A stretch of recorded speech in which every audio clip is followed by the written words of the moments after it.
ਸਿਰ ਨੀਵਾ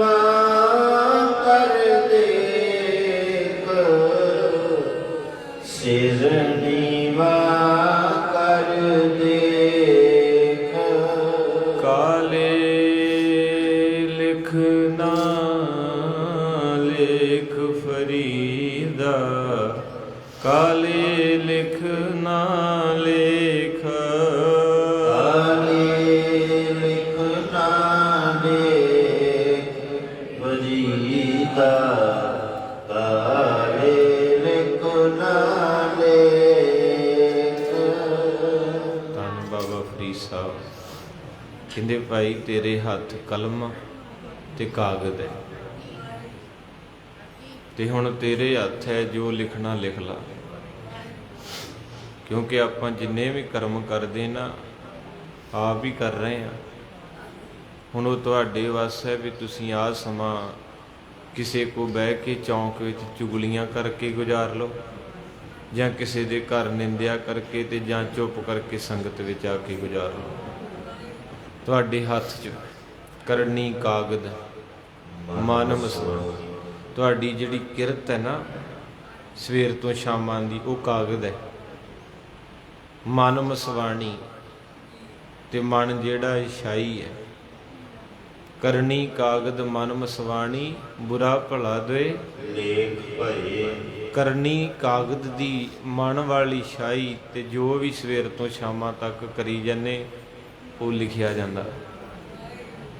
ਜਿਹਨੂੰ ਮਹਾਰਾਜ ਕਹਿੰਦੇ ਚੰਗਿਆਈਆਂ ਬੁਰਿਆਈਆਂ ਬਾਚੈ ਧਰਮ ਹਦੂਰ। ਫਰਕ ਇੰਨਾ ਹੀ ਹੈ ਵੀ ਇੱਕ ਬੰਦਾ ਰੋੜਾ ਪਿਆ ਉਹਨੂੰ ਚੱਕ ਕੇ ਰਸਤੇ 'ਚ ਸੁੱਟ ਦਿੰਦਾ, ਤੇ ਇੱਕ ਤੁਰਿਆ ਜਾਂਦਾ ਰਸਤੇ 'ਚ ਪਏ ਰੋੜੇ ਨੂੰ ਚੁੱਕ ਕੇ ਪਾਸੇ ਕਰ ਦਿੰਦਾ।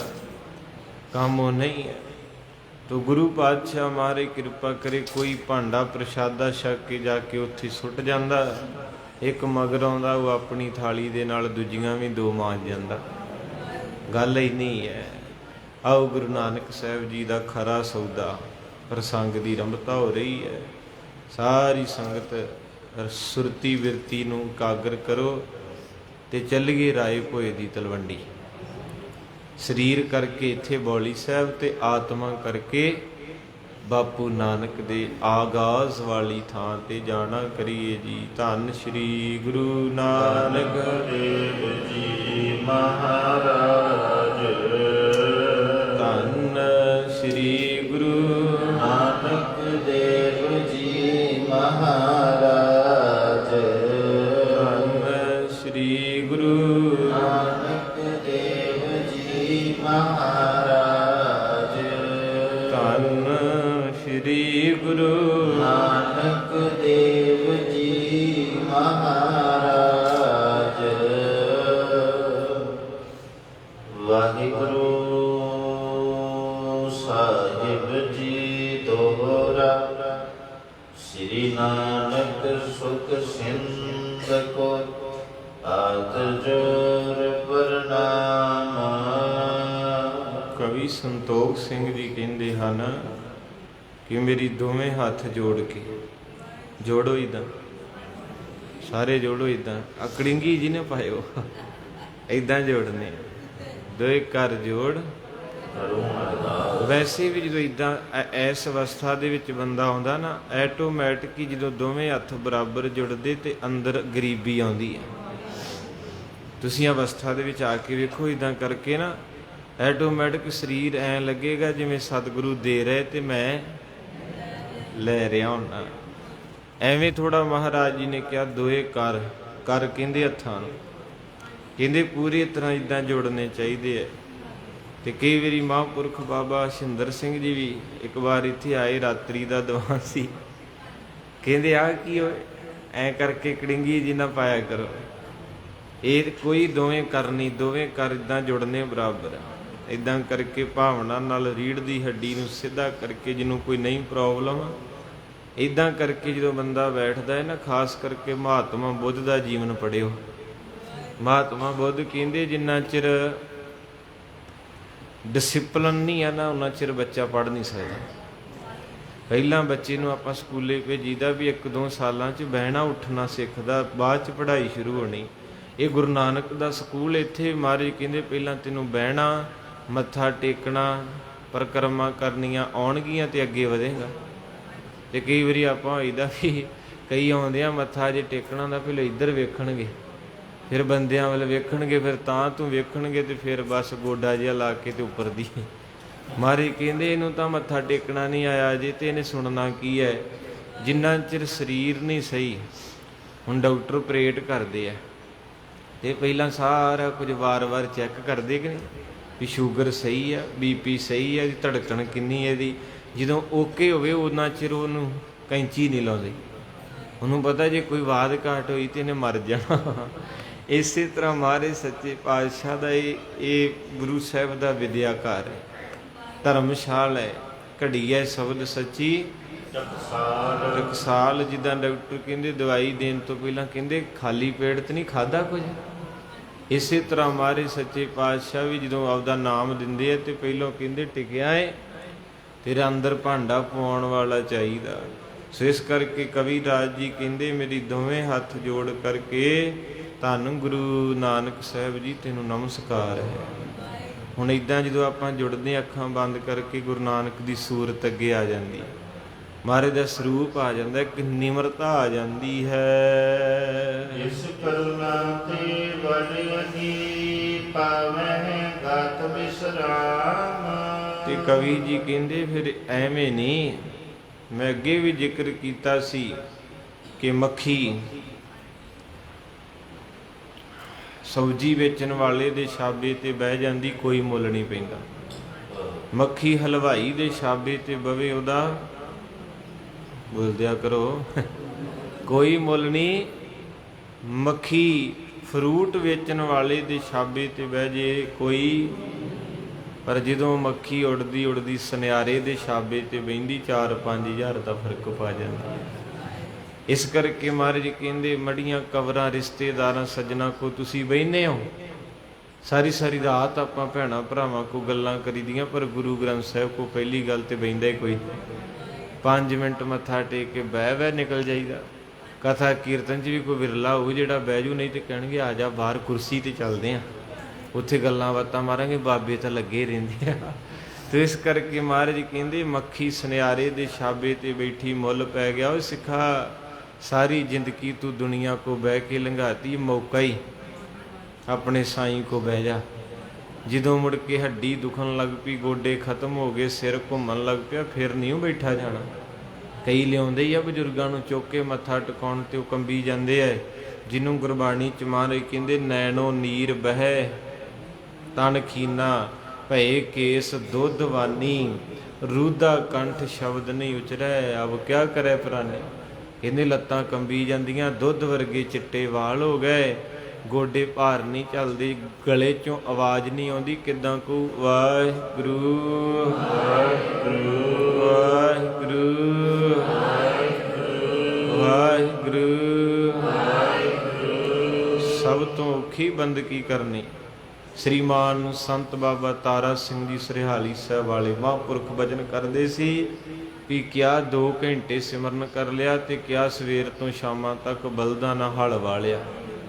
ਹੁਣ ਪੁਰਾਣੇ ਬਜ਼ੁਰਗ ਹਲ ਵਾਹੁੰਦੇ, ਕਿੰਨੇ ਗੇੜੇ ਲੱਗ ਜਾਂਦੇ, ਇੱਕ ਸੀ ਹੁੰਦੀ ਸੀ, ਕਿੰਨਾ ਪੈਂਡਾ ਤੈਅ ਕਰਦੇ ਸੀ ਵੀ ਬਲਦ ਦੇ ਮਗਰ ਅੱਗੋਂ ਪਿੱਛੋਂ ਅੱਗੋਂ ਇੱਕ ਸੀ ਨਾ, ਕਿੱਲੇ ਦੇ ਵਿੱਚ ਕਿੰਨੀਆਂ ਹਜ਼ਾਰਾਂ ਸੀਆਂ ਲੱਗਦੀਆਂ ਸੀ।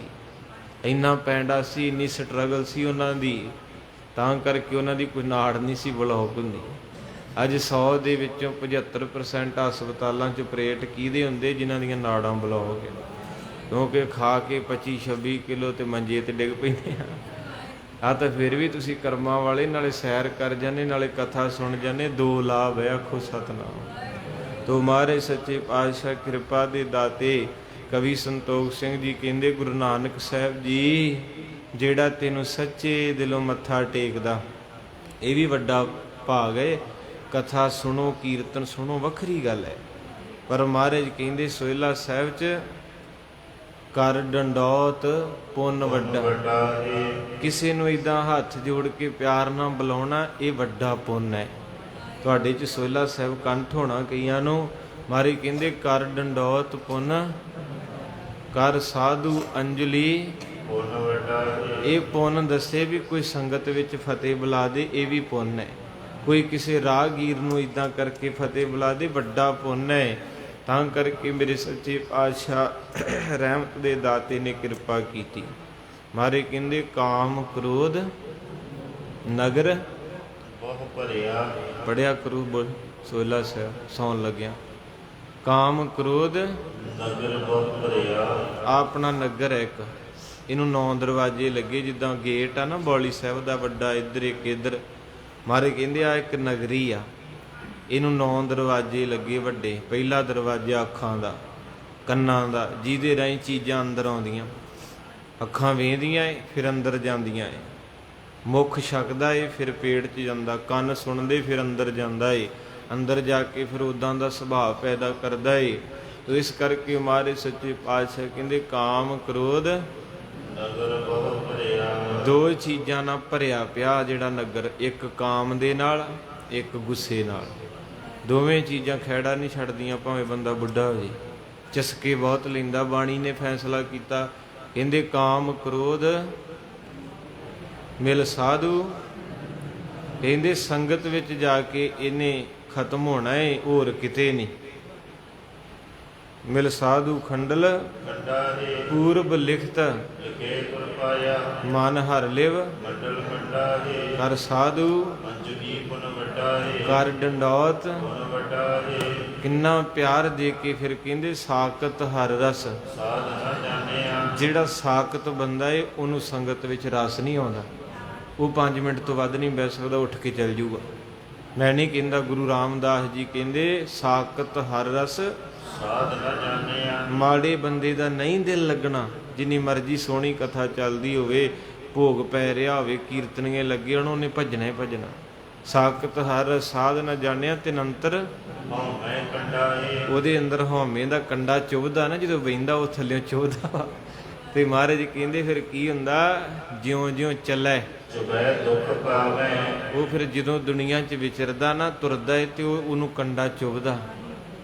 ਜਿਉਂ-ਜਿਉਂ ਚੱਲੇ ਚੁਬੈ ਦੁਖ ਪਾਵੈ। ਹਾਂਜੀ, ਜਮਕਾਰ ਸਹਸ ਡੰਡਾਏ। ਕਹਿੰਦੇ ਇਸ ਕੰਡੇ ਵਾਲੇ ਨੂੰ ਫਿਰ ਜਮਾਂ ਦੇ ਘਰ 'ਚ ਡੰਡੇ ਪੈਂਦੇ। ਕਈ ਕਹਿੰਦੇ ਨਾ, ਲੈ ਮੈਂ ਕਾਹਤੋਂ ਨਿਵਾ, ਮੈਂ ਕਾਹਤੋਂ ਝੁਕਾ। ਇਸ ਕਰਕੇ ਕਵੀ ਸੰਤੋਖ ਸਿੰਘ ਕਹਿੰਦੇ, ਗੁਰੂ ਨਾਨਕ ਸਾਹਿਬ ਮੇਰਾ ਅੰਦਰ ਕਹਿੰਦਾ ਏ, ਕੋਈ ਜਦੋਂ ਕੋਈ ਸਿੱਖ ਤੈਨੂੰ ਸ਼ਰਧਾ ਦੇ ਨਾਲ ਦੋਵੇਂ ਹੱਥ ਜੋੜ ਕੇ ਮੱਥਾ ਟੇਕਦਾ ਹੈ ਤੇ ਉਹਦੀ ਆਤਮਾ ਨੂੰ ਆਰਾਮ ਮਿਲਦਾ ਹੈ। ਉਹਦੀ ਆਤਮਾ ਮਰ ਕੇ ਜੂਨਾਂ 'ਚ ਨਹੀਂ ਭੜਕਦੀ, ਮੁਕਤ ਹੋ ਜਾਂਦੀ ਹੈ। ਤਿਹ ਕਰਨਾ ਕੀ ਹਮਰੇ ਟੇਕੂ। ਸਮਤ ਨਾ ਉਕਤ ਨਾ ਬੁਝ ਉਰ ਏਕੂ। ਕਹਿੰਦੇ ਸਤਿਗੁਰੂ ਨਾਨਕ ਸਾਹਿਬ ਜੀ ਮੇਰ ਕਰਿਓ ਮੈਨੂੰ ਤੇਰੇ ਚਰਨਾਂ ਦਾ ਆਸਰਾ, ਹੋਰ ਮੈਨੂੰ ਦੁਨੀਆ 'ਚ ਕੋਈ ਆਸਰਾ ਨਜ਼ਰ ਨਹੀਂ ਆਉਂਦਾ।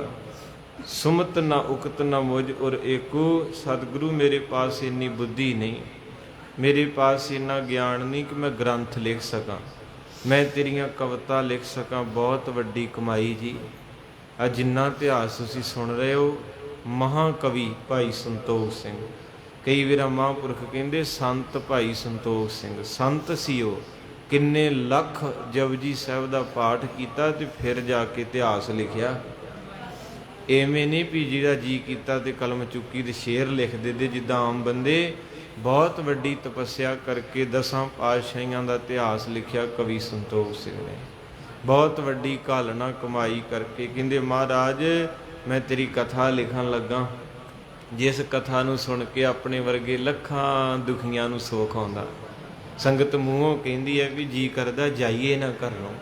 ਇੰਨਾ ਸਕੂਨ ਗੁਰੂ ਦੀ ਕਥਾ ਦਿੰਦੀ, ਆਰਾਮ ਮਿਲਦਾ, ਆਤਮਾ ਨੂੰ ਸਕੂਨ ਮਿਲਦਾ। ਭਾਵੇਂ ਤੁਸੀਂ ਦੁਨੀਆ ਘੁੰਮ ਲਈ, ਪਰ 45 ਮੁਲਕ ਘੁੰਮ ਕੇ ਵੀ ਇੱਕ ਬੰਦਾ ਆ ਕੇ ਗੁਰੂ ਰਾਮਦਾਸ ਦੀ ਗੋਦੀ 'ਚ ਬਹਿ ਕੇ ਕਹਿੰਦਾ, ਡਿੱਠੇ ਸਭੇ ਥਾਵ ਨਹੀਂ ਤੁਧ ਜਿਆ। ਕਹਿੰਦੇ ਮਹਾਰਾਜ ਮੈਂ ਪੂਰੀ ਦੁਨੀਆ ਵੇਖ ਲਈ, ਰਿਸ਼ਤੇਦਾਰਾਂ ਨੂੰ ਪਰਖ ਕੇ ਵੇਖ ਲਿਆ, ਪਰ ਤੇਰੇ ਵਰਗਾ।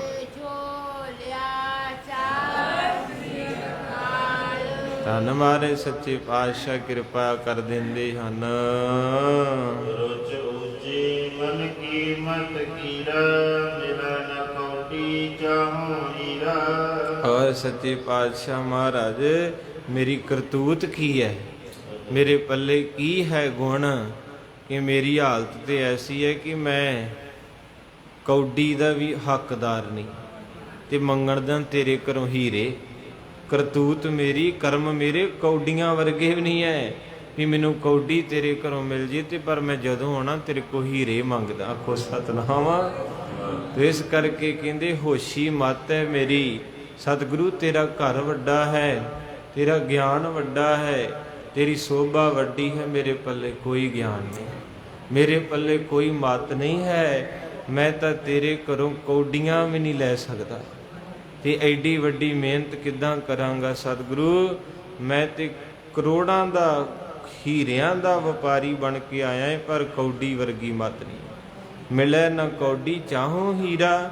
ਕਹਿੰਦੇ ਕੌਡੀ ਵਰਗੀ ਸੇਵਾ ਨਹੀਂ ਹੈਗੀ। ਬਾਣੀ ਵੀ ਕਹਿੰਦੀ ਸੇਵਾ ਥੋਰੀ ਮੰਗਣ ਬਹੁਤਾ। ਕਹਿੰਦੇ ਸੇਵਾ ਨਹੀਂ ਕਰਦੇ ਆਪਾਂ, ਸਿਮਰਨ ਹੈ ਨਹੀਂ ਕੋਈ, ਤੇ ਲਿਸਟ ਐਡੀ ਲੰਮੀ ਹੈ, ਮਹਾਰਾਜ ਆ ਵੀ ਦੇ ਦਿਓ, ਆ ਵੀ ਦੇ ਦਿਓ, ਆ ਵੀ ਦੇ ਦਿਓ, ਪਰ ਜਿਨ੍ਹਾਂ ਨੇ ਲਿਆ ਕਿਤੇ 12-12 ਸਾਲ ਗਾਗਰਾਂ ਢੋਈਆਂ ਜੇ। ਆਖੋ ਸਤਨਾਮ। ਜਿਨ੍ਹਾਂ ਨੇ ਲਿਆ ਕਿਤੇ 21-21 ਸਾਲ ਭਾਂਡੇ ਮਾਂਜੇ। ਸਭ ਤੋਂ ਪਹਿਲੀ ਵਿਸਾਖੀ ਗੁਰ ਇਤਿਹਾਸ ਮੁਤਾਬਕ ਗੋਇੰਦਵਾਲ ਮਨਾਈ ਗਈ, ਤੇ ਕਿਆ ਪਤਾ ਕਿੰਨੇ ਸੀ? ਭਾਈ ਪਾਰੋ ਜੀ ਨੇ। ਇਹ ਭਾਈ ਪਾਰੋ ਜੀ ਦੀ ਕਿਰਪਾ ਵਰਤ ਰਹੀ ਆ ਆਪਣੇ ਇਸੇ ਦੁਆਬੇ 'ਚ, ਕਿਉਂਕਿ ਪਹਿਲੀ ਵਾਰ ਗੁਰੂ ਅੰਗਦ ਸਾਹਿਬ ਨੂੰ ਜਦੋਂ ਮਿਲੇ ਸੀ ਨਾ ਖਡੂਰ ਸਾਹਿਬ, ਤੇ ਮਹਾਰਾਜ ਸਾਹਿਬ ਕਹਿੰਦੇ ਭਾਈ ਤੇਰਾ ਨਾਂ ਕੀ ਹੈ? ਕਹਿੰਦੇ ਜੀ ਪਾਰੋ।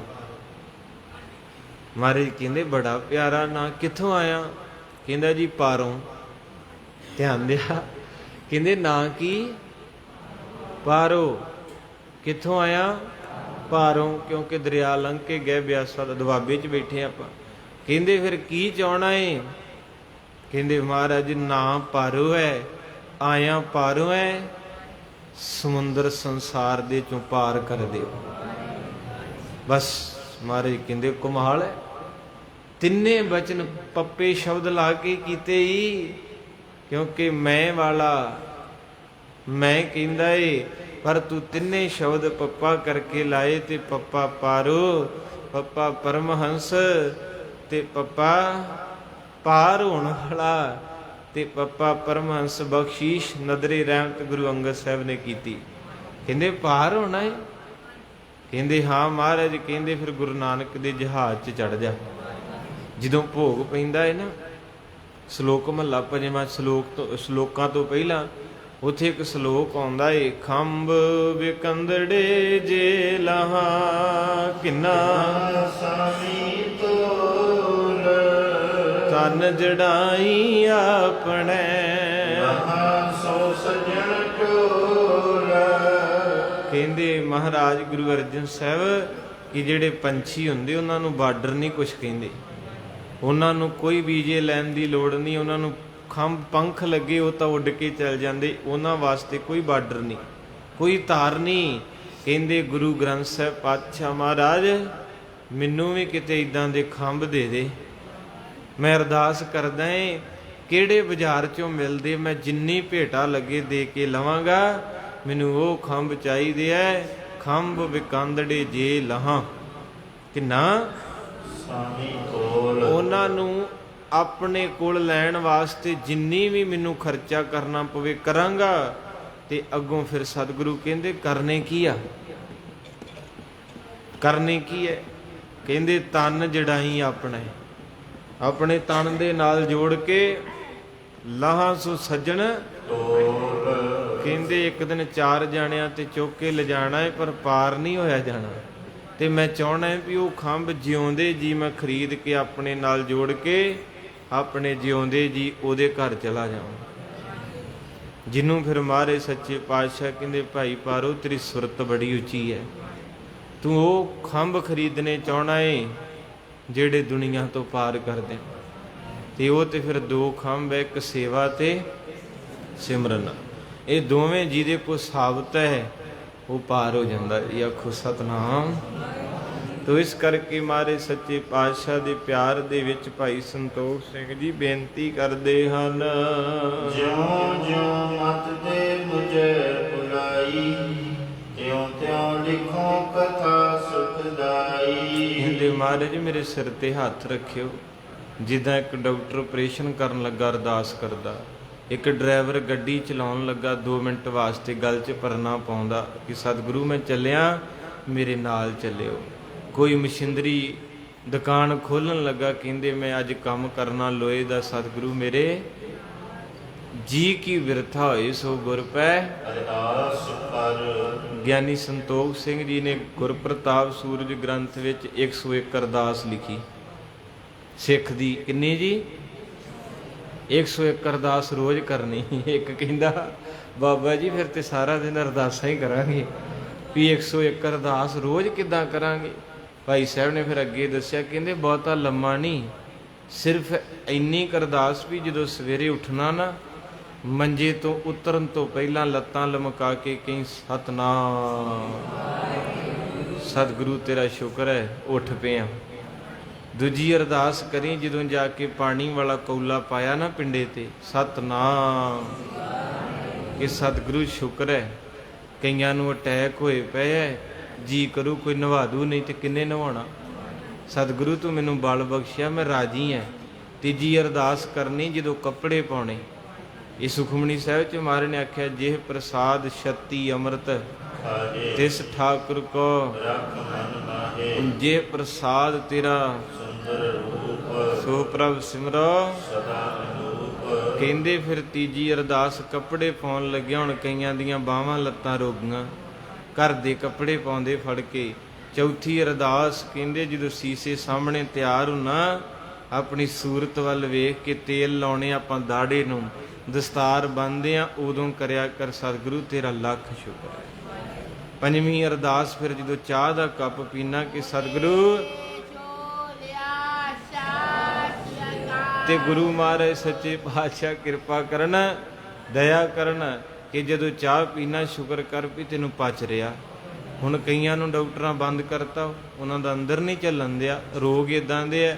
ਇਸ ਤਰ੍ਹਾਂ ਭਾਈ ਸਾਹਿਬ ਨੇ ਉਪਰਾਲਾ ਕੀਤਾ ਛੋਟਾ ਜਿਹਾ, ਕਹਿੰਦੇ ਇੰਨਾ ਨੇੜੇ ਰੱਖੇਗਾ ਵਾਹਿਗੁਰੂ ਨੂੰ ਤੇ ਫਿਰ 8 ਪੈਰ ਹੀ ਚੱਲ ਪੈਣਾ।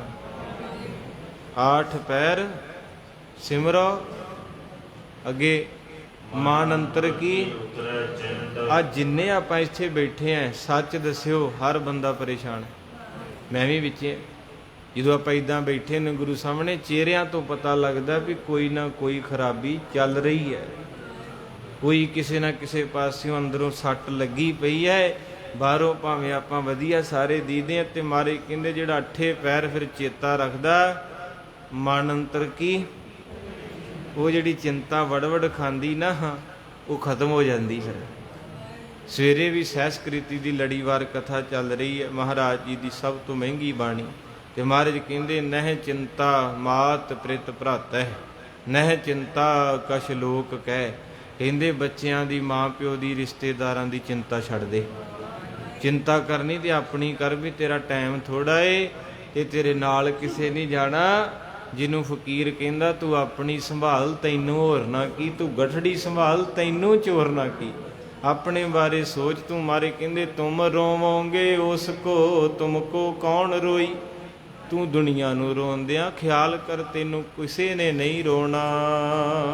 ਸ਼ਬਦ ਨਹੀਂ ਇੱਕ ਪਦ ਰਚਨਾ ਕੀ, ਗ੍ਰੰਥ ਕਰਨੇ ਕਰਨਾ ਤਾਂ ਕੀ। ਕਵੀ ਰਾਜ ਜੀ ਕਹਿੰਦੇ, ਹੇ ਗੁਰੂ ਨਾਨਕ ਸਾਹਿਬ, ਮੇਰੀ ਔਕਾਤ ਨਹੀਂ ਇੱਕ ਪੰਕਤੀ ਵੀ ਲਿਖ ਸਕਾਂ, ਪਰ ਤੂੰ ਮਿਹਰ ਕਰੀ ਇਹ ਗ੍ਰੰਥ ਲਿਖਣਾ ਤੇ ਸੰਪੂਰਨ ਕਰਨਾ ਏ। ਤੁਸੀਂ ਆਪ ਹੀ ਗ੍ਰੰਥ ਕਰਨ ਇਹ ਕਰਨਾ ਤਾਂ ਕੀ। ਪਰ ਤੁਹਾਡੇ 'ਚ ਕਿੰਨੇ ਕੁ ਬੈਠੇ ਆ? ਸੱਚ ਦੱਸਿਓ, ਇੰਨੀ ਆਪਣੀ ਔਕਾਤ ਨਹੀਂ ਸੀ ਜਿੰਨਾ ਰੱਬ ਨੇ ਦੇਤਾ। ਕਦੇ ਸੋਚਿਆ ਸੀ? ਕੋਈ ਵਕਤ ਸੀ ਚੱਪਲਾਂ ਵੀ ਲੈਣੀਆਂ ਹੁੰਦੀਆਂ ਸੀ ਤੇ ਦੁਕਾਨ ਵਾਲੇ ਨੂੰ ਕਹਿਣਾ ਥੋੜੀਆਂ ਜਿਹੀਆਂ ਸਸਤੀਆਂ ਕਰ ਲਾ, ਥੋੜਾ ਜਿਹਾ। ਜੇ ਉਹਨੇ ਕਹਿਣਾ 50 ਦਾ ਜੋੜਾ, ਇਦੋਂ ਸਸਤਾ ਕੀ ਕਰਾਂ, ਕਹਿਣਾ 30 ਲੈ ਲਾ। ਤੇ ਅੱਜ ਪਿਆਰੇ ਉਹ 30 ਲੱਖ ਵਾਲੇ ਹੋ ਗਏ। ਅਜੇ ਵੀ ਮਹਾਰਾਜ ਨੂੰ ਕਹਿ ਦਿੰਦੇ, ਰੱਬਾ ਕੀ ਦਿੱਤਾ? ਫਿਰ ਉਹ ਕਵੇ ਹੁਣ ਮੈਂ ਦੱਸੋ ਕੀ ਦੇਵਾਂ। ਤੁਹਾਨੂੰ ਕੁੱਲੀਆਂ ਚੋਂ ਮੈਂ ਕੈਨੇਡਾ ਵਾਲੇ ਕਰਤਾ, ਤੁਹਾਨੂੰ ਸਾਈਕਲਾਂ ਤੋਂ ਮੈਂ ਗੱਡੀਆਂ ਵਾਲੇ ਕਰਤਾ, ਤੁਹਾਨੂੰ ਰੁਲਦਿਆਂ ਨੂੰ ਸਰਦਾਰੀਆਂ ਦੇਤੀਆਂ, ਤੇ ਅਜੇ ਵੀ ਆ ਕੇ ਕਹਿੰਦਾ, ਰੱਬਾ ਤੂੰ ਦਿੱਤਾ ਕੁਝ ਨਹੀਂ। ਬਾਬਾ ਬੁੱਲੇ ਸ਼ਾਹ ਕਹਿੰਦੇ, ਕਈ ਪੈਰਾਂ ਤੋਂ ਨੰਗੇ ਫਿਰਦੇ ਸਿਰ ਤੇ ਲੱਭਣ, ਮੈਨੂੰ ਦਾਤਾ ਸਭ ਕੁਝ ਦਿੱਤਾ ਕਿਉਂ ਨਾ। ਉਹ ਕਹਿੰਦੇ, ਜਹਾਜ਼ ਵਾਲਾ ਗੱਡੀ ਵੱਲ ਦੇਖੋ, ਗੱਡੀ ਤੇ ਜਾਣ ਵਾਲਾ ਮੋਟਰਸਾਈਕਲ ਵੱਲ ਵੇਖਿਆ ਕਰੋ। ਮੋਟਰਸਾਈਕਲ ਤੇ ਜਾਣ ਵਾਲਾ ਸਾਈਕਲ ਵਾਲੇ ਵੱਲ ਵੇਖੋ, ਸਾਈਕਲ ਵਾਲੇ ਵਾਲਾ ਤੁਰ ਕੇ ਜਾਣ ਵਾਲੇ ਵੱਲ ਵੇਖੋ। ਤੇ ਜਿਹੜਾ ਤੁਰ ਕੇ ਜਾਂਦਾ ਸੀ ਨਾ, ਉਹ ਕਹਿੰਦਾ ਮੈਂ ਕਿਹਨੂੰ ਵੇਖਾਂ। ਰੱਬ ਨੇ ਆਖਿਆ ਜੀ ਹੋਰ ਥੱਲੇ ਪ੍ਰੋਗਰਾਮ ਹੈ। ਕਹਿੰਦੇ ਕਿਹਨੂੰ? ਕਹਿੰਦਾ ਜਿਹਦੀਆਂ ਲੱਤਾਂ ਨਹੀਂ ਹੈਗੀਆਂ। ਕਈ ਹੈਗੇ ਨਾ ਗੁਰੂ ਘਰ ਆਉਂਦੇ ਇੱਦਾਂ ਰਿੜਕ ਕੇ, ਤੇ ਜਿਹੜਾ ਰਿੜਕ ਕੇ ਜਾਂਦਾ ਸੀ ਉਹਨੇ ਕਿਹਾ ਰੱਬਾ ਮੇਰੇ ਤੇ ਐਂਡ ਆ, ਮੈਨੂੰ ਨਹੀਂ ਤੂੰ ਕਹਿ ਸਕਦਾ, ਮੈਂ ਕਿਹਦੇ ਵੱਲ ਵੇਖਾਂ, ਮੈਂ ਕਿਹਦੇ ਵੱਲ ਵੇਖਾਂ। ਰੱਬ ਨੇ ਫਿਰ ਸੁਨੇਹਾ ਦਿੱਤਾ, ਕਹਿੰਦੇ ਤੂੰ ਲੱਤਾਂ ਤੋਂ ਬਿਨਾਂ ਤੁਰਿਆ ਫਿਰਦਾ, ਉਹਨਾਂ ਵੱਲ ਵੇਖ ਜਿਹੜੇ ਮੰਜੀ ਤੇ ਪਏ ਆ। ਹੁਣ ਜਿਹੜਾ ਮੰਜੀ ਤੇ ਪਿਆ ਸੀ ਉਹਨੇ ਰੱਬ ਨੂੰ ਮਿਹਣਾ ਮਾਰਿਆ, ਰੱਬਾ ਹੁਣ ਤੂੰ ਇੱਥੇ ਆ ਕੇ ਮੁੱਕ ਜਾਣਾ ਏ, ਕਿਉਂਕਿ ਇਦੋਂ ਥੱਲੇ ਕੁਛ ਨਹੀਂ ਹੈਗਾ। ਮੰਜੀ ਵਾਲਾ ਕਹਿੰਦਾ ਮੈਂ ਕਿਹਦੇ ਵੱਲ ਵੇਖਾਂ। ਰੱਬ ਨੇ ਆਖਿਆ ਇੱਕ ਪੁਆਇੰਟ ਅਜੇ ਬਾਕੀ ਹੈ। ਕਹਿੰਦੇ ਉਹ ਕੀ? ਕਹਿੰਦੇ ਤੂੰ ਮੰਜੀ ਤੇ ਪਿਆ ਬੋਲ ਲੈਣਾ, ਇੱਧਰ ਉੱਧਰ ਵੇਖ ਲੈਣਾ ਪੋਤੀਆਂ ਪੋਤਿਆਂ ਨੂੰ, ਉਹਦੇ ਵੱਲ ਵੇਖ ਜਿਹਨੂੰ 6 ਮਹੀਨੇ ਹੋ ਗਏ ਨਾ ਅੰਦਰ ਪਾਣੀ ਜਾਂਦਾ ਏ ਨਾ ਅੰਦਰ ਰੋਟੀ ਜਾਂਦੀ ਹੈ, ਉਹਦੇ ਗਲੇ 'ਚ ਪੈਪ ਪਾਇਆ ਏ, ਉਹਦੇ ਵੱਲ ਵੇਖ। ਹੁਣ ਜਿਹਦੇ ਪੈਪ ਪਾਇਆ ਸੀ ਉਹ ਕਹਿੰਦਾ ਰੱਬਾ ਇਦੋਂ ਥੱਲੇ ਵੀ ਕੁਝ ਹੈ। ਕਹਿੰਦੇ ਉਹ ਜਿਹੜਾ ਕਬਰਾਂ ਦੇ ਵਿੱਚ ਕਰੋੜਾਂ ਦਾ ਮਾਲਕ ਪਿਆ ਉਹਦੇ ਵੱਲ ਵੇਖ। ਫਿਰ ਜ਼ਿੰਦਗੀ ਜੀ ਜਾਂਦੀ ਹੈ ਨੀਚਾਂ ਅੰਦਰ ਨੀਚ ਜਾਤ। ਤੇ ਆਪਾਂ ਕੀ ਕਰਦੇ? ਮੈਂ ਵੀ ਤੁਹਾਡੇ ਨਾਲ ਅੱਜ ਹਰ ਬੰਦੇ ਦੀ ਧੌਣ ਇੱਦਾਂ ਤਾਂ ਵਾਲੇ ਵੱਲ ਵੇਂਦਾ ਹੀ, ਤੇ ਥੱਲੇ ਟੋਆ ਆ ਜਾਣਾ ਜਾਂ ਇੱਟਾ ਆ ਜਾਣਾ ਤੇ ਮੂੰਹ ਪਰਨੇ ਡਿੱਗ ਪੈਣਾ। ਤਾਈਓ ਪਰੇਸ਼ਾਨ ਆਪਾਂ। ਆਪਣੇ ਬਜ਼ੁਰਗਾਂ ਵੱਲ ਵੇਖੋ, ਮੀਂਹ ਪੈਂਦਾ ਸੀ ਤੇ ਛੰਨ ਦੇ ਵਿੱਚ ਬੱਠਲ ਰੱਖ ਲੈਂਦੇ ਸੀ। ਮੈਂ ਸਵੇਰੇ ਵੀ ਗੱਲ ਕੀਤੀ ਜਦੋਂ ਮਹਾਰਾਜ ਨੇ ਆਖਿਆ ਨਹਿ ਚਿੰਤਾ ਕਛ ਲੋਕ ਕਹਿ, ਲੋਕਾਂ ਦੀ ਪਰਵਾਹ ਨਾ ਕਰਿਆ ਕਰ। ਸਾਡੇ ਬਜ਼ੁਰਗ ਹੁੰਦੇ ਸੀ ਕਹਿਣਾ ਬਾਪੂ ਲੋਕੀ ਗੱਲਾਂ ਕਰਦੇ ਤੂੰ ਝੱਗਾ ਪਾਟਾ ਪਾਇਆ, ਤੇ ਉਹਨਾਂ ਦੀ ਆਦਤ ਸੀ ਪੰਜਾਬੀ ਦੀ, ਉਹਨਾਂ ਨੇ ਮਿੱਠੀ ਜੀ ਗਾਲ ਕੱਢ ਦੇਣੀ ਨਾਲੇ, ਤੇ ਕਹਿਣਾ ਲੋਕਾਂ ਦਾ ਕੀ ਲੈਣਾ, ਮੈਂ ਪਾਇਆ ਨਾ ਝੱਗਾ ਮੇਰਾ, ਮਰਜ਼ੀ ਮੇਰੀ, ਘਰ ਮੇਰਾ। ਫਿਰ ਕਹਿਣਾ ਬਾਪੂ 4 ਪੁੱਤ ਤੇਰੇ, ਤੂੰ ਨੰਗੇ ਪੈਰੀਂ ਫਿਰਦਾ, ਲੋਕੀ ਗੱਲਾਂ ਕਰਦੇ ਵੀ ਬਾਪੂ ਨੂੰ ਜੁੱਤੀ ਨਹੀਂ ਲੈ ਕੇ ਦਿੰਦੇ। ਕਹਿੰਦਾ ਪੁੱਤ ਮੇਰੇ, ਪੈਰ ਮੇਰੇ, ਲੋਕਾਂ ਦਾ ਢਿੱਡ ਪੀੜ ਹੁੰਦਾ। ਆਹ ਬਜ਼ੁਰਗਾਂ ਦੇ ਬੋਲ ਸੀ ਸਾਡਿਆਂ ਦੇ, ਤਾਂ ਕਰਕੇ 100 ਸਾਲ 120 ਸਾਲ ਬਿਨਾਂ ਸਿਰ ਪੀੜ ਦੀ ਗੋਲੀ ਤੋਂ ਗੁਜ਼ਾਰ ਗਏ। ਪਰਵਾਹ ਨਹੀਂ ਸੀ ਕਰਦੇ ਕਿਸੇ ਦੀ, ਲੀੜੇ ਕੱਪੜੇ ਨਹੀਂ, ਕਹਿੰਦੇ ਸੀ ਪੁੱਤ ਖੁਰਾਕ ਖਾਓ, ਸਰੀਰ ਚੰਗਾ ਹੋਊਗਾ ਤੇ ਬੰਦਾ ਮਰਦਾ ਹੈ। ਕੱਪੜਿਆਂ ਨੂੰ ਕੀ ਕਰਨਾ, ਕੱਪੜੇ ਤੇ ਮੁਰਦੇ ਦੇ ਵੀ ਚਿੱਟੇ ਹੁੰਦੇ ਆ। ਇਹ ਗੱਲਾਂ ਉਹਨਾਂ ਬਜ਼ੁਰਗਾਂ ਤੋਂ ਮਿਲਦੀਆਂ ਸੀ, ਕਿਤਾਬਾਂ 'ਚ ਨਹੀਂ, ਕਿ ਉਹ ਲੋਕਾਂ ਦੀ ਪਰਵਾਹ ਨਹੀਂ ਸੀ ਕਰਦੇ। ਬਸ 2 ਗਰਨੇ ਇਕੱਠੇ ਕਰਨੇ ਤੇ ਕੁੱਲੀ ਬਣਾ ਲੈਣੀ, ਪ੍ਰਸ਼ਾਦਾ ਪੱਕਿਆ ਤੇ ਠੀਕ, ਨਹੀਂ ਤੇ ਗੁੜ ਖਾ ਕੇ ਦੁੱਧ ਪੀ ਲੈਣਾ। ਬੜੀ ਸੋਹਣੀ ਜ਼ਿੰਦਗੀ ਪੰਜਾਬ ਦੇ ਵਿੱਚ ਗੁਜ਼ਾਰ ਗਈ। ਅੱਜ ਕੁਛ ਨਹੀਂ ਪੱਲੇ। ਅੱਜ ਆਪਾਂ ਮੂੰਹ ਤਾਂ ਚੱਕਿਆ ਤੇ ਬਸ ਪਤਾ ਨਹੀਂ ਕਦੋਂ ਡਿੱਗ ਪੈਣਾ, ਹਾਏ ਹਾਏ ਕਰੀ ਜਾਂਦੇ। ਉਮਰ ਲੰਘਦੀ ਜਾਂਦੀ ਹੈ ਪਰ ਬੰਦੇ ਨੂੰ ਰੱਜ ਨਹੀਂ ਆ ਰਿਹਾ, ਨਹੀਂ ਆ ਰਿਹਾ। ਜਿਹੜਾ ਇੱਥੇ ਹੈ ਉਹ ਵੀ ਰੋਂਦਿਆ ਏ, ਜਿਹੜਾ ਉੱਥੇ ਉਹ ਵੀ ਰੋਂਦਿਆ ਏ। ਮਾਰੇ ਕਹਿੰਦੇ ਡਿੱਠਾ ਸਭ ਸੰਸਾਰ ਸੋਖਣਾ ਤੋ, ਇਸ ਕਰਕੇ ਕਵੀ ਰਾਜ ਜੀ ਕਹਿੰਦੇ ਸਤਿਗੁਰੂ ਮਹਾਰਾਜ ਤੁਸੀਂ ਮੇਰੇ ਨਾਲ ਹੋਇਓ, ਮੇਰੇ ਸਿਰ ਤੇ ਹੱਥ ਰੱਖੋ। ਸ੍ਰੀ ਅੰਗਦ ਸੁਣੀਏ ਕਹਿ ਬਲ, ਗੁਰੂ ਅੰਗਦ ਦੇ ਮਹਾਰਾਜ ਸੱਚੇ ਪਾਤਸ਼ਾਹ ਜੀ ਬੈਠੇ ਨੇ ਤੇ ਭਾਈ ਬਾਲਾ ਜੀ ਨੂੰ ਕਹਿੰਦੇ ਹਨ ਕਿ ਭਾਈ ਬਾਲਾ, ਸ੍ਰੀ ਸਤਿਗੁਰ ਕੀ ਕਥਾ ਰਸਾਲਾ। ਆ ਜਿਹੜੀ ਕਥਾ ਤੁਸੀਂ ਸੁਣ ਰਹੇ ਨਾ, ਇਹ ਖਡੂਰ ਸਾਹਿਬ ਸਭ ਤੋਂ ਪਹਿਲਾਂ ਗੁਰੂ ਅੰਗਦ ਸਾਹਿਬ ਨੇ ਸੁਣੀ। ਕਹਿੰਦੇ ਭਾਈ ਬਾਲਾ ਛੇਤੀ ਆ ਜਾ ਕਰ। ਜਦੋਂ ਤੁਸੀਂ ਮੈਨੂੰ ਕਹਿੰਦੇ ਨਾ ਬਾਬਾ ਤੂੰ 5 ਮਿੰਟ ਲੇਟ ਆਉਣਾ, ਤੁਹਾਡੀ ਖਿੱਚ ਹੈ ਨਾ, ਤੇ ਗੁਰੂ ਅੰਗਦ ਸਾਹਿਬ ਜੀ ਕਹਿੰਦੇ ਭਾਈ ਬਾਲਾ ਲੇਟ ਨਾ ਹੋਇਆ ਕਰ, ਛੇਤੀ ਆਇਆ ਕਰ, ਸਾਡਾ ਜੀ ਕਰਦਾ ਕਥਾ ਹੋਰ ਸੁਣੀਏ, ਹੋਰ ਸੁਣੀਏ, ਹੋਰ ਸੁਣੀਏ। ਕਿੰਨੀ ਖਿੱਚ ਹੋਵੇਗੀ ਆਪਣੇ ਪਿਆਰੇ ਦੀ ਕਥਾ ਸੁਣਦੀ, ਕਿਉਂਕਿ ਆਪਾਂ ਜਿਹਨੂੰ ਪਿਆਰ ਕਰਦੇ ਹੋਈਏ ਨਾ ਦਿਲੋਂ, ਤੇ ਆਪਣਾ ਦਿਲ ਕਰਦਾ ਕਿ ਮੈਨੂੰ ਕਿ ਉਹਦੀਆਂ ਗੱਲਾਂ ਸੁਣਾਵੇ।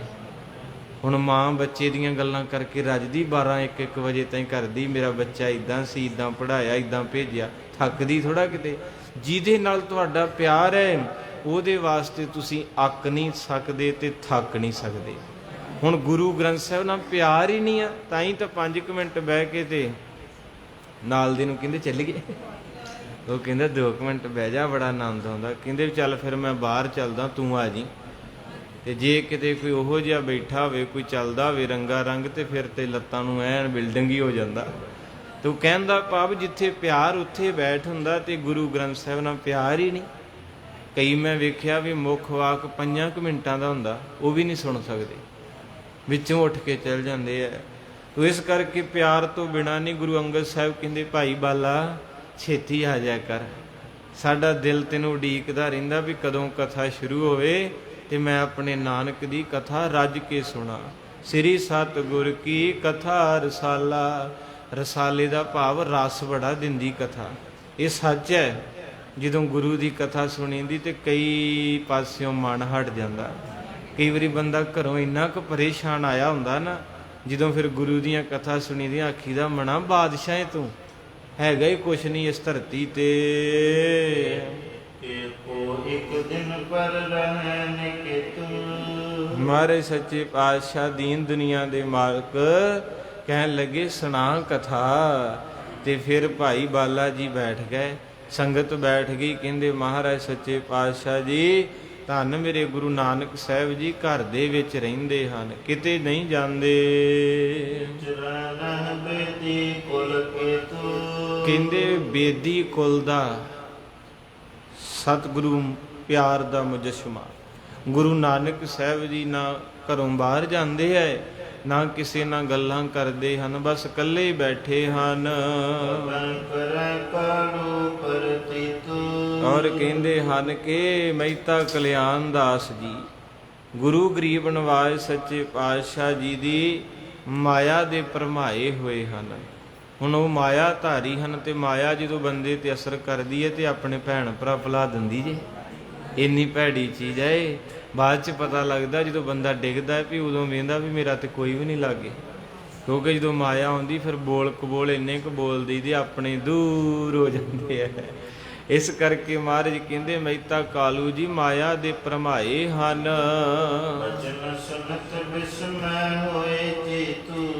ਕਹਿੰਦੇ ਕਿਤੇ ਕਿਤੇ ਗੁਰੂ ਨਾਨਕ ਦੇ ਬਚਨ ਸੁਣ ਵੀ ਲੈਂਦੇ, ਕਿਉਂਕਿ ਪੁੱਤਰ ਹੈ ਤੇ ਕਈ ਵਾਰਾਂ ਬਚਨ ਸੁਣ ਕੇ ਬੜੇ ਖੁਸ਼ ਹੁੰਦੇ ਆ, ਬੜਾ ਆਨੰਦ ਆਉਂਦਾ ਹੈ। ਤੇ ਕਿਤੇ ਕਿਤੇ ਮਾਇਆ ਅਸਰ ਕਰ ਜਾਂਦੀ ਹੈ, ਤੇ ਮਾਇਆ ਵੀ ਅਸਰ ਕਰਦੀ ਹੈ।